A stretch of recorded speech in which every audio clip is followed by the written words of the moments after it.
RKS math सी कक्षा के सभी विद्यार्थियों को मेरा नमस्कार। आप सभी का एक बार फिर मेरे चैनल पर बहुत बहुत स्वागत है। तो आज की गणित की कक्षा में हम 12.3 के 10वें प्रश्न से लेकर के आगे के प्रश्न करेंगे। कुछ 10 तक प्रश्न हम पहले की वीडियोज में हल कर चुके हैं, तो चलते हैं प्रश्नों पर। तो छायांकित भागों के क्षेत्रफल ज्ञात करने के इन प्रश्नों में हम देखते हैं कि हमारे पास यहाँ जो प्रश्न दे रखा है इसमें छायांकित भाग ये यहाँ पर आप देख सकते हैं, ये बीच में जो बनता है ये है। तो छायांकित भागों का क्षेत्रफल ज्ञात करने के लिए आपको पहले ये पहचानना है कि छायांकित भाग जो है वो किस बड़ी आकृति में बन रहा है। तो यहाँ पर आप देख सकते हैं कि ये जो त्रिभुज ABC है, इस त्रिभुज ABC के अंदर ये आकृति जब बन रही है तो बड़ी आकृति हमें पहचाननी है। तो बड़ी आकृति आपका त्रिभुज हो गया, समबाहु त्रिभुज हो गया। और इसके अंदर जो खाली आकृतियाँ आप देख रहे हैं, एक यहाँ पर ये और एक आप यहाँ देख सकते हैं ये और एक ये देख सकते हैं, तो ये 3 त्रिज्यीय खंड हो गए। तो यदि हम त्रिभुज में से 3 त्रिज्यीय खंडों को घटा देंगे तो शेष आपके पास क्या बचेगा, छायांकित भाग का क्षेत्रफल बचेगा। तो यहाँ पर हमें पहले जो है वो प्रश्न हम गौर से पढ़ें तो हमें क्या दे रखा है कि समबाहु त्रिभुज का एक क्षेत्रफल दे रखा है और कोई चीज़ हमें नहीं दी। तो हम समबाहु त्रिभुज के क्षेत्रफल को लेके आगे बढ़ेंगे, उसकी सहायता से हम इस त्रिभुज की भुजा ज्ञात करेंगे। और भुजा ज्ञात करने के बाद जो उसकी हमें त्रिज्या ज्ञात हो जाएगी, क्योंकि हमें ये कहा गया है कि जो त्रिज्या है, ये जो वृत्त बन रहे हैं तीनों शीर्षों पर अलग अलग जो वृत्त बने, इनकी त्रिज्या जो है भुजा की आधी है। तो यहाँ पर आप देख सकते हैं कि इस वृत्त की त्रिज्या ये यहाँ पर r हो जाएगी ये, तो ये पूरी भुजा की आधी है। और क्योंकि ये समबाहु त्रिभुज है तो यहाँ पर इसका कोण भी कितना हो जाएगा, ये 60 डिग्री हो जाएगा। ठीक है, तो इस प्रकार से हम बिल्कुल आसानी से इस प्रश्न को हल कर सकते हैं। अब ये सवाल कैसे हुआ, अब इसको गौर से समझिए। तो हमें समबाहु त्रिभुज का एक क्षेत्रफल ये इतना दे रखा था, ठीक है, ये हमें ये दिया हुआ है। तो जब भी कोई क्षेत्रफल या आयतन दिया होता है तो हम सूत्र के सामने रखते हैं। तो हमने यहाँ पर इसको समबाहु त्रिभुज के क्षेत्रफल के बराबर रखा। अब यहाँ हम देख सकते हैं कि √3/4 को हम तिरछा गुना करेंगे तो 4 दूसरी तरफ गुना में जाएगा और √3 भाग में आएगा। और यहाँ पर √3 का मान आप देख सकते हैं, यहाँ पर ये आपको दे रखा है, तो यहाँ पर ये मान रख दिया। और जब हम 1.73205 को जब इससे काटेंगे तो 1000 बार कटेगा और 4 ये गुना में आ गया। इस प्रकार ये कुल कितना हो गया, 40,000 हो गया। और फिर ये जो भुजा स्क्वायर है ये यहाँ पर वर्गमूल में जाएगी। तो 40,000 का वर्गमूल लेंगे तो आप देख सकते हैं कि 4 का वर्गमूल 2 होता है और जितने भी 0 होते हैं वो आधे रह जाते हैं। तो इस प्रकार से इसकी भुजा जो है वो 200 सेंटीमीटर आ गई। तो यहाँ पर आप देख सकते हैं कि चित्र के अंदर ये पूरी भुजा कितनी आ जाएगी आपके पास, ये 200 सेंटीमीटर आ गई। तो इसका मतलब ये जो त्रिज्या है वो इसकी आधी है। तो ये यहाँ से यहाँ तक ये त्रिज्या कितनी हो जाएगी आपके पास, ये 100 सेंटीमीटर हो जाएगी। ठीक है, तो ये त्रिज्या आपके पास कितनी होगी, आधी होगी भुजा की। अब आप देख सकते हैं क्योंकि तीनों शीर्षों पर ABC पर जो त्रिज्य खंड बनते हैं आप देख सकते हैं, यहाँ पर ये एक ये त्रिज्य खंड हो गया, एक ये त्रिज्य खंड हो गया और एक यहाँ पर ये जो त्रिज्य खंड बनता है ये हो गया। तो इन 3 त्रिज्य खंडों का क्षेत्रफल कितना होगा, 3 × πr² गुना θ/360। तो यहाँ पर पाई का मान आप देख सकते हैं कि 3.14 यहाँ पर आपको दे रखा है, तो ये हमने पाई का मान रखा। फिर त्रिज्या आपके पास 100 है तो r² के कारण 100 × 100 लिखा और थीटा आपके पास कितने, 60 डिग्री। अब ये थीटा 60 डिग्री क्यों है, क्योंकि ये समबाहु त्रिभुज है और समबाहु त्रिभुज का प्रत्येक कोण कितना होता है, 60 डिग्री होता है, इसलिए थीटा कितना हो गया, 60 डिग्री हो गया।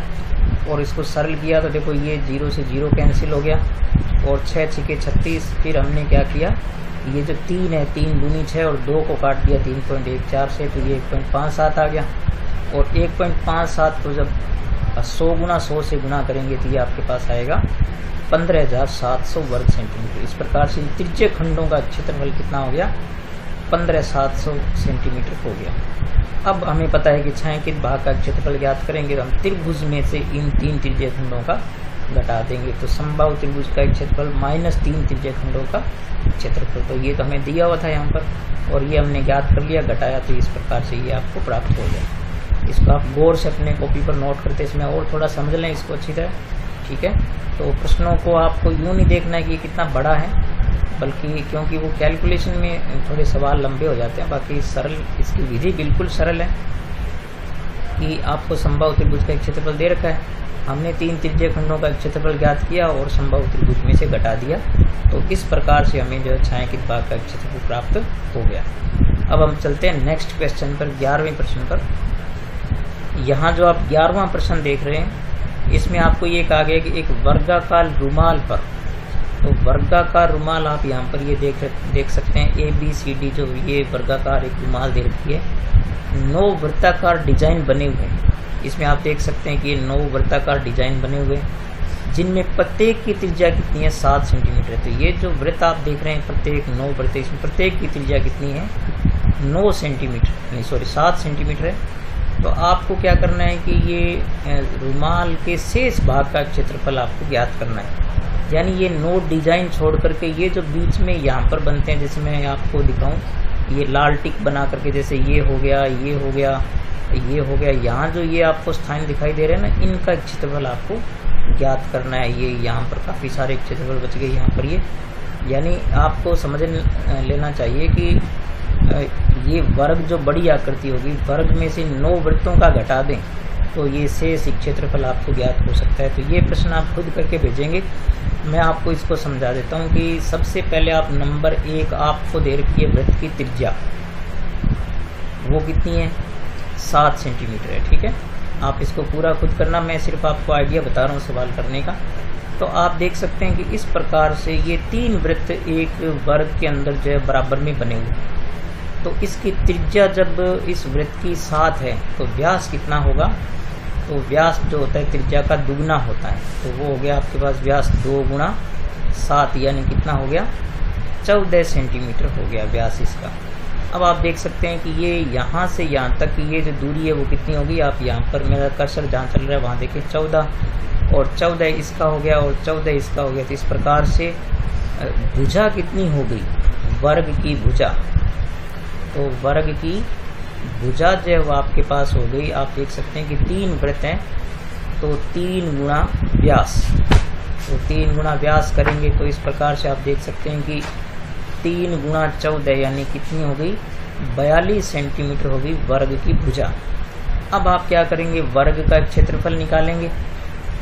यानी पहला काम तो आप ये करेंगे, दूसरा काम आप इसमें भुजा निकालेंगे, और फिर तीसरा काम आप क्या करेंगे, छायांकित भाग का क्षेत्रफल ज्ञात करेंगे। तो वर्ग का क्षेत्रफल जो निकालेंगे, यानी उसमें से हम 9 वृत्तों का क्षेत्रफल घटा देंगे, तो आपका छायांकित भाग का क्षेत्रफल क्या बन जाएगा, वर्ग का क्षेत्रफल -9 गुणा वृत्त का क्षेत्रफल। ठीक है, क्योंकि 9 वृत्त बने हुए हैं। तो इस प्रकार से आप पहले क्या ज्ञात कर लें, वर्ग का क्षेत्रफल ज्ञात कर लें, जिसकी भुजा आपके पास है ही। और वृत्त का क्षेत्रफल कैसे निकाल सकते हैं, वो आपके पास त्रिज्या दे रखी है, तो फिर वर्ग में से आप जो है 9 वृत्तों का घटा देना, तो शेष भाग का क्षेत्रफल आपको, रुमाल के शेष भाग का क्षेत्रफल आपको ज्ञात हो जाएगा। तो ये प्रश्न आप मेरे को करके और व्हाट्सएप पर सेंड करें जरूर आप।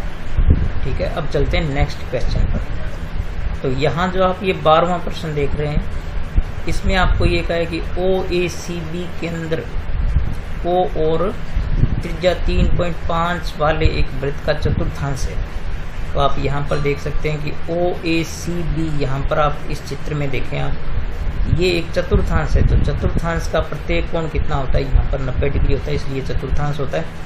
तो आप देख सकते हैं कि यहाँ पर ये त्रिज्या इसकी कितनी हो गई, ये 3.5 सेंटीमीटर हो गई, यहाँ पर OB, और ये OD आपको 2 दे रखी है। तो पहले तो आपको ज्ञात करना है कि ये जो चतुर्थांश होगा इसका क्षेत्रफल कितना है, फिर आपको निकालना है छायांकित भाग का क्षेत्रफल।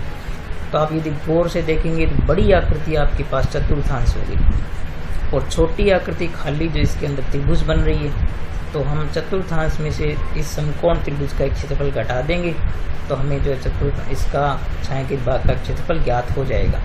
तो सबसे पहले हम क्या करेंगे, चतुर्थांश की जो त्रिज्या है वो देखेंगे। तो चतुर्थांश की त्रिज्या वो दे रखी है आपको 3.5 सेंटीमीटर। तो चतुर्थांश की त्रिज्या, तो चतुर्थांश की त्रिज्या को आप r मान लें, तो r आपके पास कितनी होगी, 3.5 सेंटीमीटर। ठीक है, तो तो अब आप क्या करें, चतुर्थांश का एक क्षेत्रफल ज्ञात करने के लिए आपके पास त्रिज्या है, तो चतुर्थांश का एक क्षेत्रफल,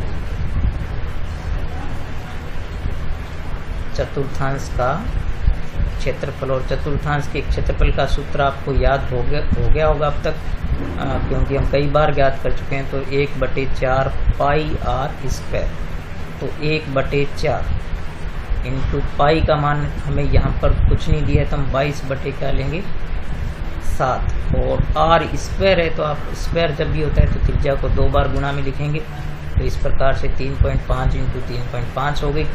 अब आप इसको थोड़ा सा ध्यान से सरल कर दीजिए, तो आप देखेंगे कि यहाँ पर ये 4 है और यहाँ पर ये 22 है, तो आप यहाँ देखेंगे कि ये 2 दूनी 4 और ये 11 दूनी कितना हो गया 22 हो गया। और यहाँ से आप देख सकते हैं कि 7 पंजे 35 होता है, तो यहाँ पर इसको काटेंगे तो 7 पंजे 35, लेकिन क्योंकि 1 दशमलव है तो हम यहाँ भी क्या लगा देंगे 1 दशमलव लगा देंगे। तो इस प्रकार से हमारे पास जो संख्याएं बच गई काटने के बाद वो क्या बच गई, एक तो देखो यहाँ पर 11 बच गया और गुणा में 0.5 हो गया, और गुणा में यहाँ पर कितना है 3.5। आप इस प्रकार से थोड़ा ध्यान से काटा करें, और अपोन में हमारे पास बच रहा है 2। अब हम इनको क्या करेंगे, गुणा कर देंगे, और गुणा करने के बाद जो है वो 2 का भाग दे करके दशमलव में भी आंसर ले सकते हैं इसका। तो यहाँ इनको गुणा करेंगे तो आपके पास ये आएंगे 19.25/2, ठीक है। इनको 11 और 0.5 और 3.5 को गुणा करेंगे, तो यहाँ पर जब आप इसमें 19.25 में आप 2 का भाग देंगे तो ये आपके पास आएगा 9.625 वर्ग सेंटीमीटर। इस प्रकार से हमने चतुर्थांश का क्षेत्रफल ज्ञात कर लिया, तो यह है आपके पास 9.625 वर्ग सेंटीमीटर। अब हमें चाहिए ये जो खाली आकृति है यानी समकोण त्रिभुज BOD का क्षेत्रफल, तो ये हम ज्ञात करते हैं यहाँ पर समकोण त्रिभुज BOD का क्षेत्रफल। और समकोण त्रिभुज का क्षेत्रफल हमेशा क्या होता है 1/2 गुना आधार गुना ऊंचाई होता है, आधार गुना ऊंचाई होता है। तो यहाँ पर 1/2 गुना आधार आपके पास कितना दिखाई दे रहा है आपको, ये रहा 3.5, ठीक है। और ऊंचाई आपके पास यहाँ कितनी है, ये रही आपके पास OD यानी 2 हो गई, तो यहाँ से 2 से 2 कैंसिल हो गया, तो 2 से 2 कैंसिल हो गया, तो आपके पास सिर्फ क्या बच गया 3.5 वर्ग सेंटीमीटर किसका आ गया, ये आ गया आपका समकोण त्रिभुज का क्षेत्रफल। इस प्रकार से हम छायांकित भाग का क्षेत्रफल ज्ञात करेंगे, तो छायांकित भाग का क्षेत्रफल तो वो क्या है, समकोण त्रिभुज में से हम घटा देंगे छायांकित भाग का क्षेत्रफल, तो वो आपके पास हो गया चतुर्थांश का एक क्षेत्रफल, बड़ी आकृति चतुर्थांश है, इसमें से हम क्या करेंगे समकोण त्रिभुज का एक क्षेत्रफल को घटा देंगे, समकोण त्रिभुज का क्षेत्रफल। तो आपने जो है वो चतुर्थांश का एक क्षेत्रफल कितना ज्ञात किया था, यहाँ पर ये देख सकते हैं आप यहाँ पर, तो मैं यहाँ लिखता हूँ, यह है आपके पास 9.625 और माइनस यानी इसमें से हम क्या घटा देंगे, ये 3.5 घटा देंगे, 3.5 घटाएंगे, तो दशमलव को एकदम सीध में रख के आप घटाएंगे, तो ये आपके पास आएगा 3.125 वर्ग सेंटीमीटर, सॉरी 3 नहीं 6 पॉइंट आएगा, क्योंकि यहाँ पर आप घटाएंगे इसको, तो ये 9 में से 3 जाएगा 6.125। इस प्रकार से आपका क्षेत्रफल ज्ञात होगा। तो इस प्रकार से आपने देखा कि बड़ी आकृति थी चतुर्थांश, तो हमने चतुर्थांश का ज्ञात किया, और इसमें खाली आकृति समकोण त्रिभुज तो इसका ज्ञात किया, और छायांकित भागों का क्षेत्रफल हमेशा आपको पता है बड़ी आकृति में से छोटी खाली आकृति घटा दीजिए, तो इस प्रकार से आपके पास ये ज्ञात हो गया। ठीक है, अब चलते हैं नेक्स्ट क्वेश्चन पर।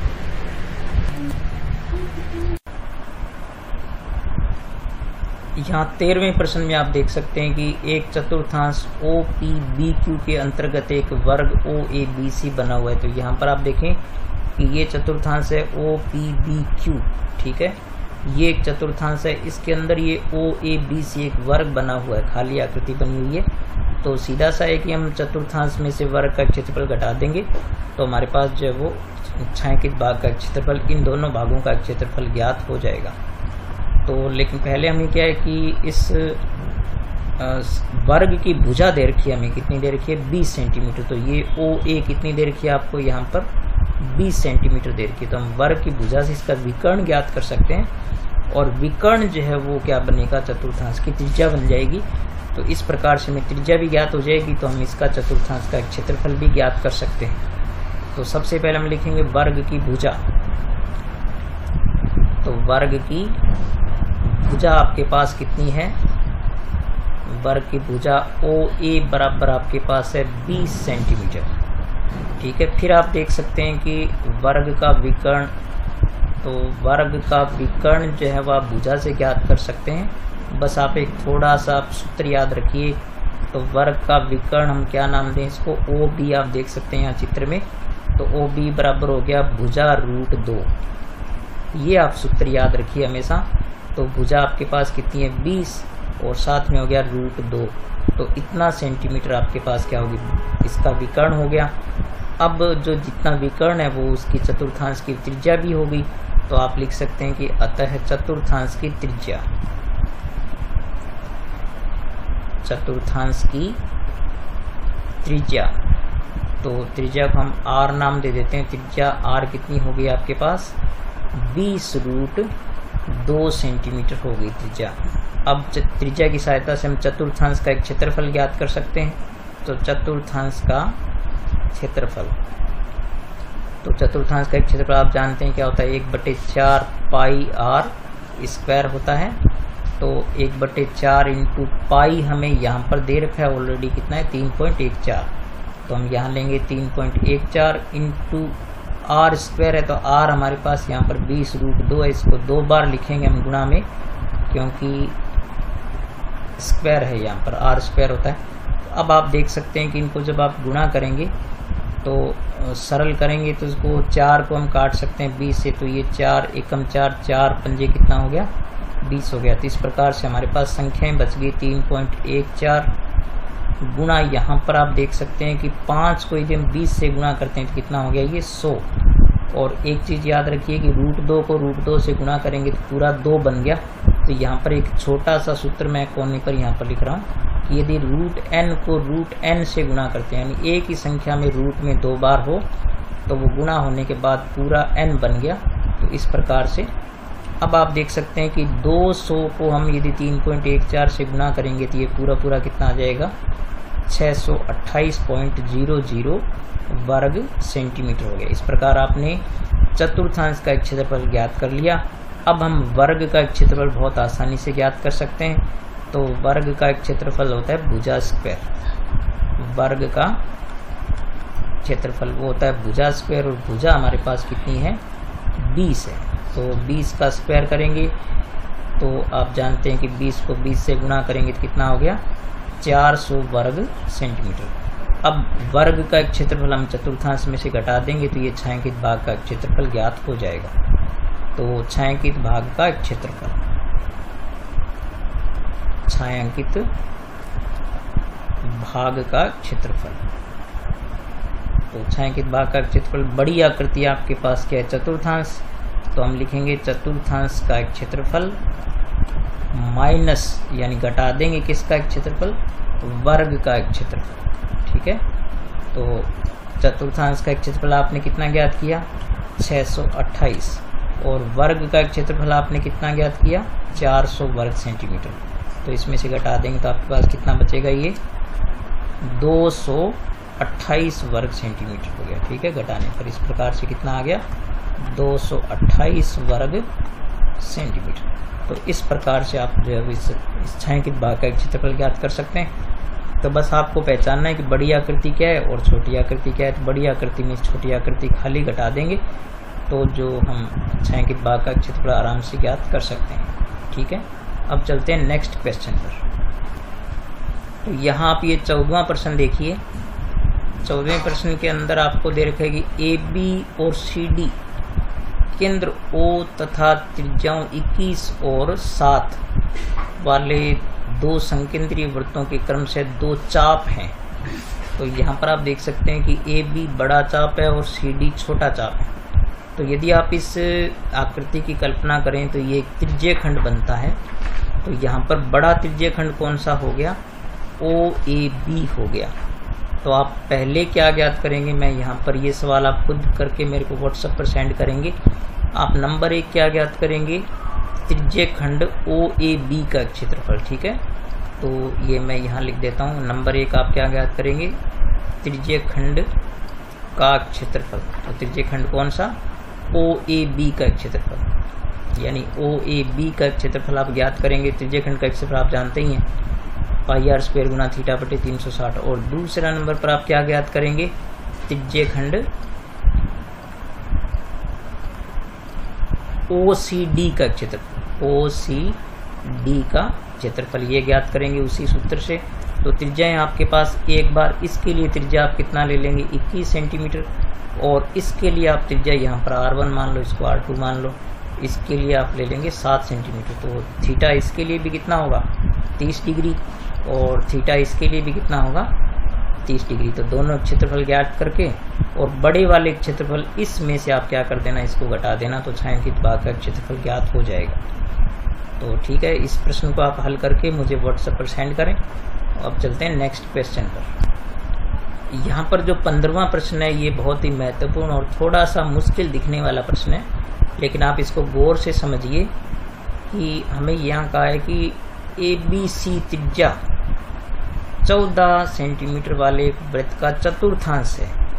तो यहाँ पर आप इसको गौर से समझिए कि यहाँ पर ये जो ए बी सी आप इस प्रकार से देख रहे हैं, ये एक चतुर्थांश है। मतलब ये हो गया कि ये यहाँ पर कोण कितना हो गया? 90 डिग्री हो गया। तो ये त्रिभुज ए बी सी है, वो भी एक समकोण त्रिभुज बन गया, जिसमें ये इसका लंब हो गया और ये आधार हो गया, और ये बी सी भुजा इसकी क्या होगी? कर्ण हो गई। तो त्रिज्या यहाँ पर चूंकि 14 है, तो ये भी कितनी होगी? 14 हो गई। और ये भी कितनी हो गई? 14 हो गई। तो हम इसकी सहायता से इसका विकर्ण ज्ञात कर सकते हैं।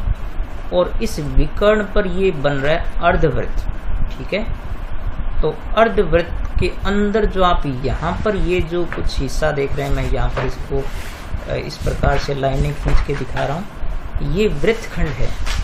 तो यदि हम इस अर्धवृत्त में से इस चतुर्थांश का इतने का क्षेत्रफल घटा दें, तो जो ये छायांकित भाग का क्षेत्रफल हमें ज्ञात हो पाएगा।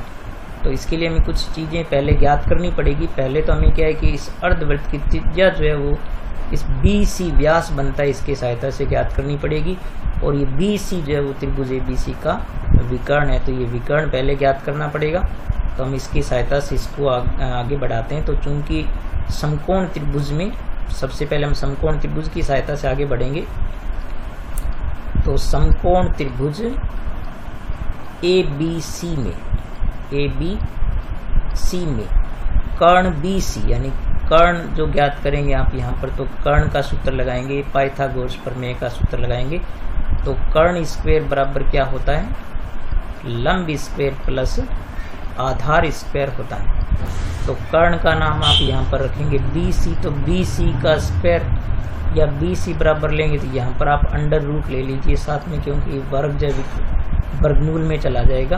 और लंब यहाँ पर हो गया ए बी, तो ये हो गया आपके पास ए बी का स्क्वायर प्लस यहाँ पर आधार कितना हो गया? ए सी का स्क्वायर। अब आप इसको सरल कर दीजिए। तो यहाँ पर आप देख सकते हैं कि ये भी 14 है, तो यहाँ पर 14 का स्क्वायर हो गया। और यहाँ पर ये भी कितना हो गया? 14 का स्क्वायर हो गया। तो आप यहाँ पर देखेंगे कि ये 2 बार 14 का स्क्वायर आ रहा है। तो यहाँ पर आप इसको यूं भी लिख सकते हैं। थोड़ी गणित को समझने की कोशिश कीजिए कि 2 गुना कितना हो गया? 14 का स्क्वायर हो गया। तो अब आप देख सकते हैं कि 14 का स्क्वायर है, तो वो वर्गमूल से कैंसिल हो जाएगा। तो इस प्रकार से आपके पास त्रिज्या कितनी आ जाएगी? नहीं सॉरी, बी सी विकर्ण कितना हो जाएगा? 14√2 सेंटीमीटर हो जाएगा। अब ये जब विकर्ण आपके पास 14√2 सेंटीमीटर हो गया, तो आप ये लिख सकते हैं कि विकर्ण पर बने अर्धवृत्त की त्रिज्या। ठीक है, तो आप लिखेंगे विकर्ण पर बने अर्धवृत्त की त्रिज्या, अर्धवृत्त की त्रिज्या जो है वो आपके पास कितनी हो जाएगी, वो त्रिज्या को आप नाम दे दें R1 दे दें एक बार, तो वो हो गई आपके पास 14√2 बटे कितना हो गया 2, क्योंकि यहाँ पर ये व्यास है, ये जो BC विकर्ण है इसका व्यास है, तो वो आपके पास हो गई 7√2, क्योंकि 7 दूनी 14 इतने सेंटीमीटर हो गई। अब हम इस अर्धवृत्त का एक क्षेत्रफल भी ज्ञात कर सकते हैं, तो यहाँ पर हम सीधा ही पहले क्या ज्ञात कर लेते हैं, अर्धवृत्त का एक क्षेत्रफल। अर्धवृत्त का एक क्षेत्रफल आप जानते हैं क्या होता है, 1/2 पाई r स्क्वायर। तो यहाँ पर मैं पाई के बारे में कुछ नहीं कहा है, तो हम 22/7 ही काम में लेंगे, तो 1/2 इंटू कितना हो गया, ये 22/7 इंटू r स्क्वायर को हम 2 बार लिखेंगे, तो 7√2 इंटू 7√2। 2 बार क्यों लिखेंगे, क्योंकि यहाँ पर r स्क्वायर है, ये बार बार मैं आपको बताता हूँ। तो यहाँ 7 से 7 आप कैंसिल कर दें, और यहाँ पर आप देख सकते हैं कि 11 दूनी 22 यहाँ पर कैंसिल हो गया, तो आपके पास जो संख्याएं बच गई वो होगी 11 7 कितना हो गया 77, और इंटू में फिर आप देखेंगे √2 को √2 से करेंगे तो ये कितना हो गया 2 हो गया पूरा, जो मैंने अभी पिछले प्रश्न में आपको बताया था। अब इन आप दोनों को 2 से गुना करेंगे 77 को, तो ये हो गया आपके पास 154 वर्ग सेंटीमीटर। इस प्रकार से अर्धवृत्त का क्षेत्रफल कितना आ गया आपके पास 154 वर्ग सेंटीमीटर ज्ञात हो गया। आगे अब हमें ज्ञात करना है, जैसे मैंने पहले आपको यहाँ पर रेखांकित करके बताया था कि ये जो हिस्सा है यहाँ पर जो चतुर्थांश, ये जो वृत्तखंड वाला, इसका एक क्षेत्रफल ज्ञात करेंगे, ताकि हम अर्धवृत्त में से इसको घटाएंगे तो हमारा छायांकित भाग ज्ञात होगा। तो इसके लिए हम लिखेंगे कि BC व्यास पर बने वृत्तखंड का एक क्षेत्रफल, ठीक है। तो BC जो इस पर बना हुआ वृत्तखंड है, इसका एक क्षेत्रफल ज्ञात करने के लिए, यानी रेखांकित वृत्तखंड का एक क्षेत्रफल आप यहाँ पर लिख दें, जो मैंने रेखांकित किया है, रेखांकित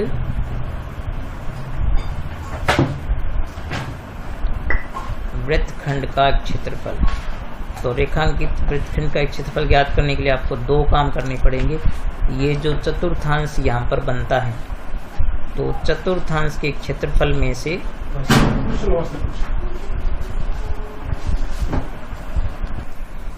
तो यहाँ पर ये चतुर्थांश का क्षेत्रफल माइनस समकोण त्रिभुज का क्षेत्रफल, यानी यहाँ पर जो ये चतुर्थांश बनता था इसमें से हम ये समकोण त्रिभुज का क्षेत्रफल घटा देंगे, तो ये जो आपका वृत्तखंड है वो ज्ञात हो जाएगा। तो इस प्रकार से इसको 1/4 पाई r2 स्क्वायर, तो r2 यहाँ पर ये इसकी चतुर्थांश की त्रिज्या कितनी होगी 14 होगी, और ये समकोण त्रिभुज जो ये वाला 1/2 आधार गुना ऊंचाई, तो इस प्रकार से एक क्षेत्रफल ज्ञात कर लिया।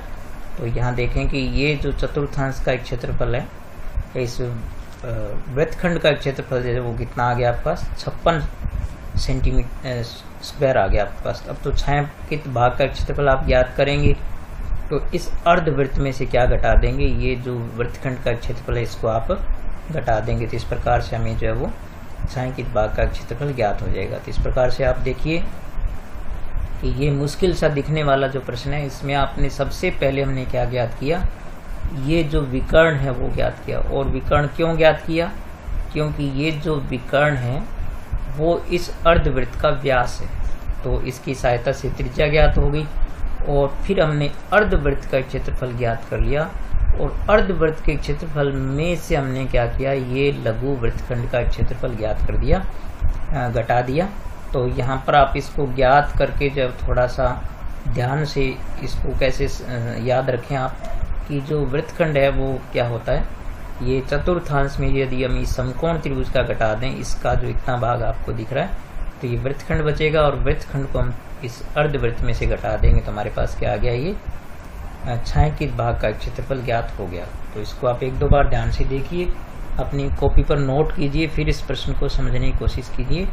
और प्रश्न को गौर से पढ़ना बहुत जरूरी है, क्योंकि जब आप प्रश्न को गौर से पढ़ेंगे तब जो है वो ये समझ में आएगा कि ये चीज़ हमें दे रखी है और ये चीज़ हमें ज्ञात करनी है, और इस प्रकार से ज्ञात करनी है, वो पूरी सवाल की विधि से आपको पता लगेगा। ठीक है, चलते हैं नेक्स्ट क्वेश्चन पर। तो यहाँ जो बच्चों ये जो आखिरी इसका प्रश्न है ये मैं आपको समझा रहा हूँ। आप इसको बहुत आसानी से सीख सकते हैं और खुद हल करके आप मेरे को व्हाट्सएप पर सेंड करेंगे। तो पहले हम देखते हैं कि हमें जो यहाँ पर ये मुश्किल सी दिखने वाली ये डिज़ाइन जो दे रखा है कि इसका क्षेत्रफल हमें ज्ञात करना है, इसको हम कैसे बिल्कुल सीधे से सरल तरीके से इसको समझ सकते हैं। तो आप इसमें देखें कि ये बड़ी आकृति तो वर्ग है, इसमें कोई समस्या नहीं है, वर्ग है। वर्ग की भुजा भी हमें कितनी दे रखी है, 8 सेंटीमीटर दे रखी है, ठीक है।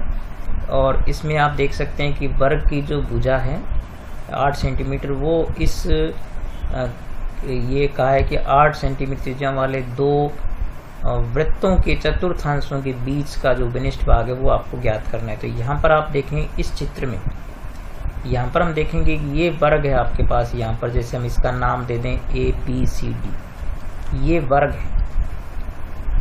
और ये BD इसका विकर्ण हो गया, ये वाला BD क्या हो गया, इसका विकर्ण हो गया।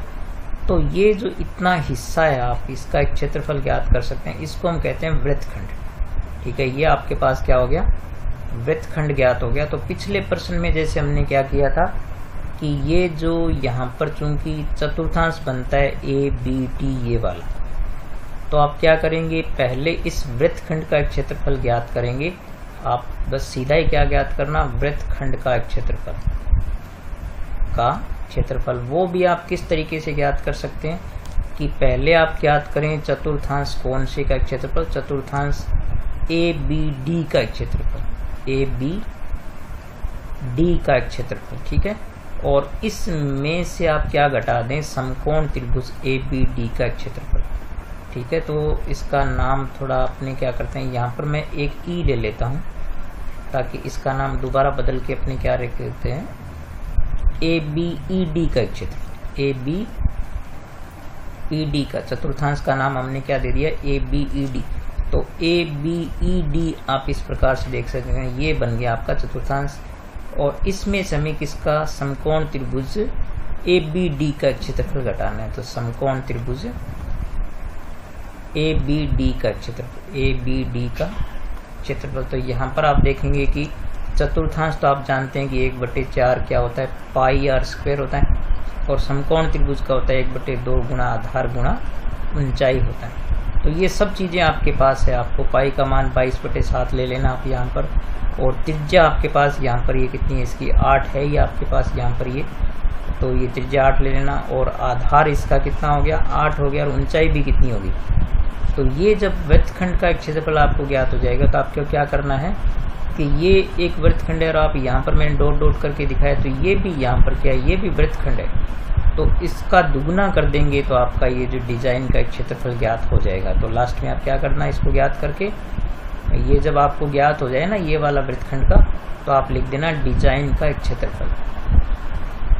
डिजाइन का क्षेत्रफल क्या हो जाएगा, 2 गुणा वृत्तखंड का क्षेत्रफल। तो जो वृत्तखंड आप ज्ञात करो ना, यहाँ पर जो ज्ञात हो जाएगा आपको उसका क्या कर देना, दुगुना कर देना। वृत्तखंड का क्षेत्रफल बस दुगुना कर देना। इस प्रकार से आपका जो डिजाइन का क्षेत्रफल ज्ञात हो जाएगा। तो इस प्रकार से जो ये आखिरी सवाल हल करने के बाद हमारी 12वीं प्रश्नावली पूर्ण हो जाती है। तो अगर आपने अभी तक मेरा वीडियो लाइक नहीं किया है तो आप लाइक कीजिए और कमेंट जरूर किया करें। और इस प्रश्नावली के वो लगभग हमने 5 वीडियो में पूरा किया है। तो आप सारे वीडियो को गौर से देखिए और प्रश्नों को सीखने की कोशिश कीजिए। जितने भी सूत्र इसी बीच में आए उनको आप याद कीजिए। और ये कुछ छायांकित भागों वाले सवाल आपको थोड़े मुश्किल लग सकते हैं, लेकिन एक वीडियो को आप 2-3 बार देखिए, अपने इन प्रश्नों को अपनी कॉपी पर रजिस्टर पर नोट कीजिए, फिर आपको ये कुछ आसान लगेंगे। और सॉल्व करना भी इनके लिए कोई सूत्र भी ज़्यादा मुश्किल नहीं है, बार बार वही सूत्र बार बार काम आए हैं। थोड़ा सा कभी डिजाइन बदल जाता है, कभी कुछ थोड़ा सा आकृतियों को यदि गौर से समझेंगे तो ये सवाल आपके लिए मुश्किल नहीं रहेंगे, लेकिन थोड़ा अभ्यास मांगते हैं। आप अभ्यास करिए, बैठ के पढ़िए और पढ़ते रहिए लगातार, ठीक है। मिलेंगे नेक्स्ट वीडियो में, तब तक नमस्कार।